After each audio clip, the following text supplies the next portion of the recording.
Hej Morten. Så er jeg kommet til videoen. Her nu har jeg godt nok lige midlertidigt slukket pumpen et øjeblik, fordi jeg er lige ved at prøve at se, om man kunne lufte det lidt ud af anlægget. Men det her, det er anlægget, som du satte op i sin tid. Gemina Thermix. Man kan se, at her kommer fjernvarmen ind. Det kører helt fint, det kører over. Og det fungerer også, brugsvandet fungerer rigtig fint. Så hernede, det er så gulvvarmen, der kører hele vejen rundt her. Kommer over i hjørnet der og kører op, og så kører det faktisk op til anden sal, hvor der er 16 kvadratmeter gulv. Så det er rigtig, rigtig meget slange, rigtig meget vand. Og det hernede, det er brugsvandet, det var det, du lavede i sin tid. Det kører også. Det kører rigtig fint, og der sidder en stor vandtank inde på den anden side, som du godt ved, og der sidder også den der lille cirkulationspumpe. Det her er så udgangsrørene til radiatorerne, som kører op her. Og her kommer de. Her plejer jeg at kunne mærke på fremløbstemperaturen, og den er sådan relativt varm. Men det her min teori går på, at de her meget, meget gamle rør, at det måske er dem, der ikke har så god, fremløb. Godt fremløb hedder det vel. Og der fortsætter de så, og der kører de så ind. Jeg går ud igennem.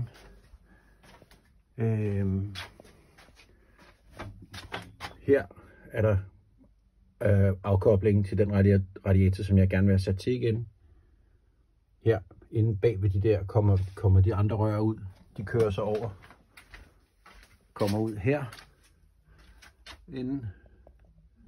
Og her der græner den så både op efter, det kan man ikke se, men den græner her og kører baglæns den her vej. Den græner den vej. Den feeder så kun en radiator dernede oppe i køkkenet, stuen. Og her der fortsætter den så ud under den der famøse krybekælder, hvor I også var inde. Og det er så den, der ligesom føder både, det er så godt nok nogle ret store rør, kan man alligevel se her. Men den har ligesom fat i hele den ene halvdel af huset. Så nu prøver jeg lige at gå op ovenpå.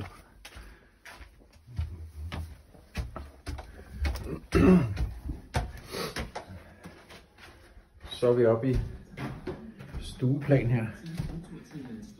Og her har vi en radiator. Den er sådan set på sin helt egen gruppe. Den der kører faktisk også på sin helt egen gruppe. Og den der, den kører på den, jeg viste dernede i kælderen, som ligesom kører langt alene.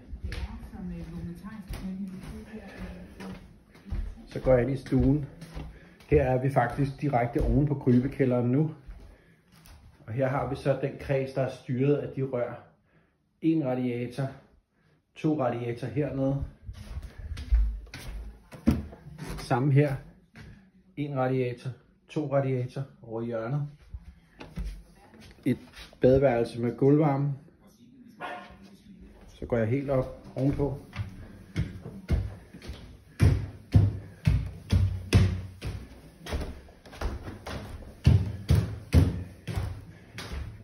Det herinde, det er så det store badeværelse, hvor der er gulvvarme i hele det her. Det er så cirka 16 kvadratmeter, måske lidt mindre. Fjernvarmen kommer op derinde bagved. Hvis jeg lige skynder mig at åbne her.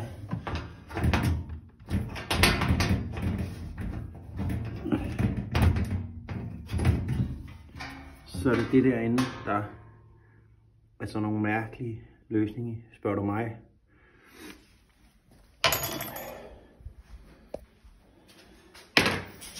Så har vi herinde min søns værelse. Sidder en radiator der, også en af de gamle. Og så sidder der en derovre, som også er en af de gamle. Så er det gamle badeværelse, som nu er blevet lavet til vaskerum. Der er også gulvvarme. Og herinde i mit og Ibens soveværelse, der har vi en radiator der. Og en radiator der. Og så herinde på min søns værelse. Jeg skal lige filme noget lynhurtigt. Der har vi, jeg skal bare lige filme noget lynhurtigt. Der er en radiator derovre. Og en radiator derovre. Så går jeg lige ned igen.